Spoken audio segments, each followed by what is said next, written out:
Welcome to Envato Tuts Plus Premium. This course is titled Creating Vector Art, and this lesson is combining methods.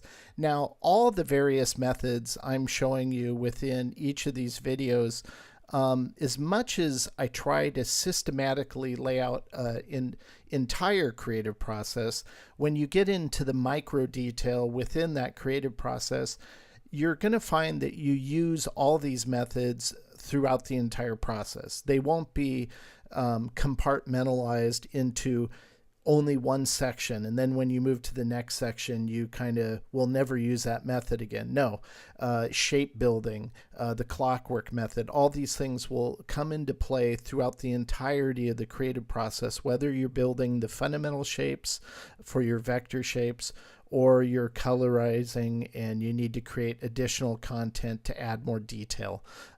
You'll combine these methods in order to execute your vector building, and that's what this video is all about.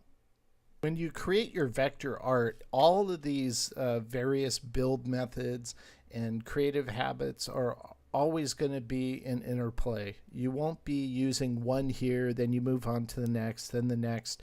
It won't always be that fundamentally systematic. You'll be using all of these methods each time. So such as this beard shape, you know, we're creating these shapes to match the underlying drawing, but when you create a vector shape such as these beard elements, it's a matter of trying to create an elegant shape without laying down too many anchor points and thus making it kind of a pain to manage and edit and to get a nice elegant flow and final vector form from it.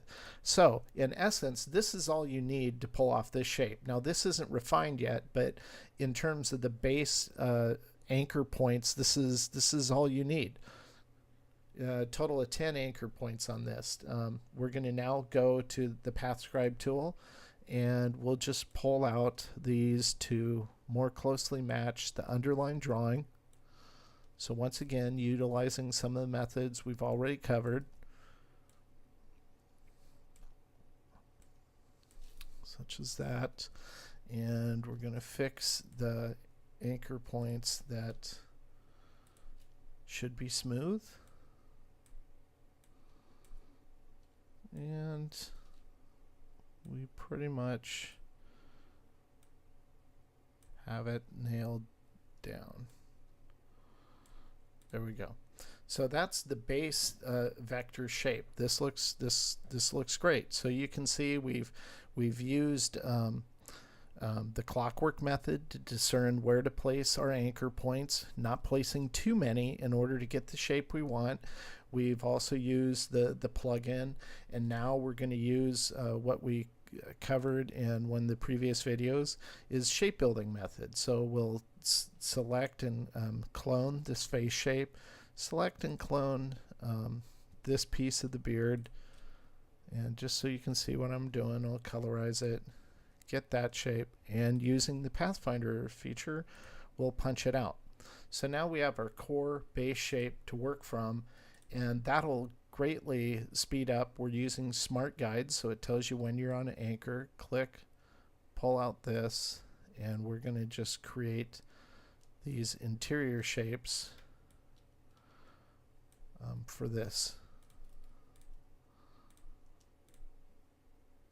So with just basically 3 anchor points overlapping this shape, we'll clone that shape to create this interior shape of the beard. And so that's all we're going to do to repeat. We'll just repeat that same process over and over again for each of the areas of the beard to create all the content we need. And this will give us all the base fundamental shapes of the beard we'll need.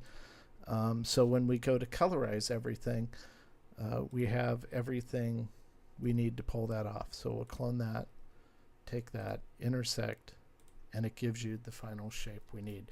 And this same process, once again, utilizing the clockwork method, utilizing the plugins, utilizing the Pathfinder